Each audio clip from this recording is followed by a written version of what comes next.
c'est Nathalie. Tu sais que je suis fan de tes bios et de tartines au beurre.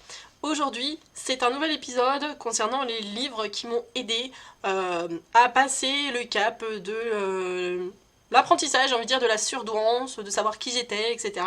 Et voilà, te donner les livres qui m'ont été à moi utiles. Voilà, je vais te faire une petite synthèse aujourd'hui de ça. Dans ma vie, je suis coach mental, j'accompagne les femmes qui sont en souffrance professionnelle. Je les aide à se recentrer sur leurs besoins et retrouver leur énergie pour pouvoir repartir beaucoup plus sereinement dans la vie professionnelle. Alors le deuxième ouvrage, parce que je pense que je te mettrai par là l'ouvrage que j'ai présenté juste avant, c'est celui-ci. Je vais te le montrer parce que je l'ai pris en Kindle, donc je sais pas si tu vois bien. C'est Trop intelligent pour être heureux. Et c'est Jeanne Siofaquin, donc, qui est une psy... une psy voilà, qui gère complètement les HP, les surdoués. Alors ce livre, en fait, c'est une suite d'un premier livre, L'enfant surdoué. Donc elle a commencé par L'enfant surdoué. Et je ne l'ai pas acheté celui-là parce que j'avais déjà acheté d'autres livres que je te parle dans la précédente vidéo. Donc je ne l'ai pas acheté parce que voilà, il me suffisait amplement le premier livre. Il faut savoir que l'auteur, elle a eu énormément en fait, de retours concernant justement les adultes qui ont découvert et ont lu en fait, le livre qui était adressé aux enfants. Et voilà, qui ont découvert un petit peu comme moi j'ai vécu à travers l'ouvrage que je parle précédemment. Elle a reçu beaucoup de témoignages en disant je me suis découvert mon multipotentiel quand j'ai lu le livre. Et elle a décidé du coup de faire un deuxième livre qui parle vraiment des adultes surdoués. Donc elle parle, j'ai envie de dire un peu plus scientifiquement, elle parle de diagnostic, donc de passer des tests de QI, et l'accompagnement en fait suite au diagnostic, savoir la libération, le retour au calme, permettre de revivre en fait notre histoire avec un regard nouveau, parce que justement on a ce diagnostic qui permet un petit peu tout ça. Ça permet en fait à quelqu'un, ce bouquin il permet à quelqu'un qui sait pas trop où il en est, qui se cherche, de vraiment comprendre ce que ça implique en fait d'être surdoué. Moi ce que j'aime bien, c'est qu'elle a su creuser en fait le sujet HP dans toute son ampleur. Elle parle de la pensée arborescente, elle parle du caractère, elle parle de la solitude, elle parle de l'amour. On a vraiment beaucoup de facettes. Il me manquait un petit peu la spiritualité, mais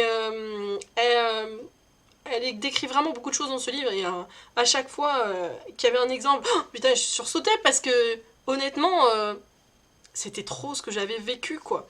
Je te donne un exemple moi qui me saute là en tête, c'est d'être en réunion avec des collègues et puis d'être comme ça, ça me fait chier là, il y en a 1 heure de réunion là. C'est bon les gars quoi, en 5 minutes c'était torché, j'avais déjà la réponse, c'est bon, on peut arrêter la réunion maintenant.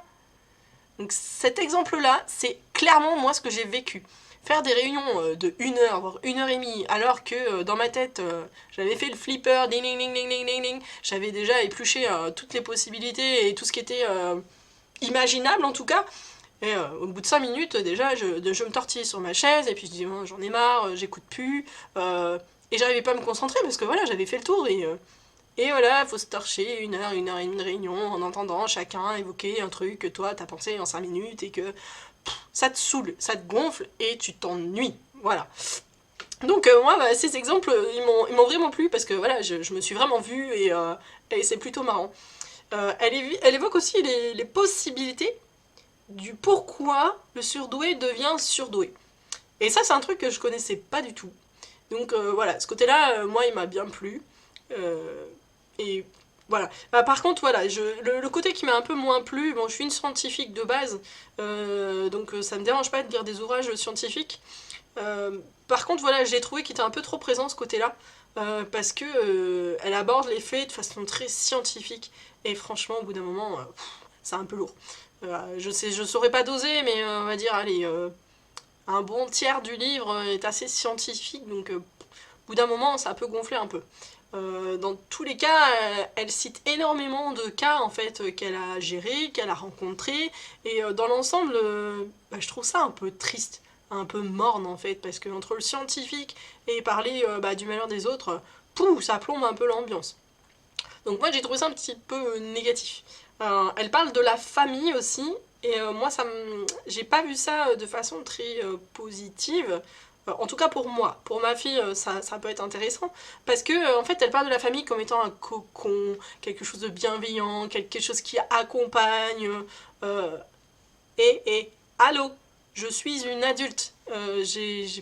La famille, il y en a beaucoup, je pense, qui n'ont pas eu le cadre familial qu'elle est en train de décrire, quoi. On est des adultes, donc maintenant l'enfance, ça l'est passé. Comment on fait au jour d'aujourd'hui pour gérer les interfaces avec nos familles, nos frères, nos sœurs, qui, voilà, ne savent pas qu'on est des surdoués et que si on met cette étiquette-là sur notre dos, ça change peut-être aussi les relations. Comment on fait pour gérer ça aujourd'hui?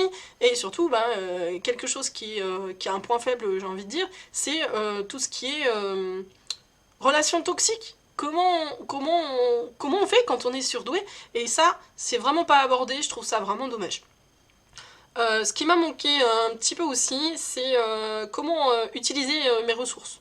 Le fait d'être voilà, surdoué, de décrire que voilà, j'ai une pensée arborescente, que voilà, j'ai peur de beaucoup de choses et que je me cache souvent. Bah ouais, mais c'est bien. Et derrière, comment je fais? Comment j'utilise ça? Et comment je mets beaucoup plus ça en lumière? Et au quotidien, comment je peux agir, quoi? Et moi, j'ai envie d'assumer qui je suis. Et j'ai été un petit peu dans le manque par rapport à ce point-là. En bref, si je peux te synthétiser un petit peu plus le livre, je dirais qu'il te permet d'en savoir plus en fait sur la surdouance.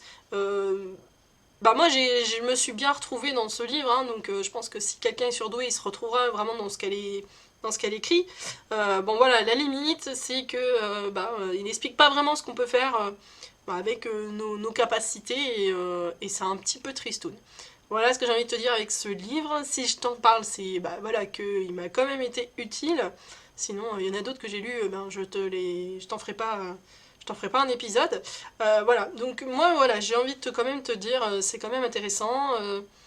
Il y a des faits scientifiques, donc ça peut paraître voilà, un peu barbare à lire. Ça t'apprend quand même beaucoup de choses. Et je pense que j'ai fait le tour de ce livre. Voilà. Je te propose, si l'article, ta vidéo t'a plu, de le liker et de t'abonner à ma chaîne parce que je reproposerai certainement des livres que j'ai lus et que je trouve super intéressants. Donc voilà, liker, commenter, me dire si tu l'as acheté ou pas. Tu le trouves partout, hein, je mets pas de lien, affiliation, quelque chose. On m'a jamais rien demandé à propos de ce bouquin, donc voilà, tu prends pas, pour moi c'est exactement la même chose. Je t'ai dit honnêtement ce que j'en pense. Et voilà, je crois que j'ai fait le tour pour aujourd'hui. Je te dis à très bientôt dans une prochaine vidéo. En attendant, sois sage. Ciao ciao!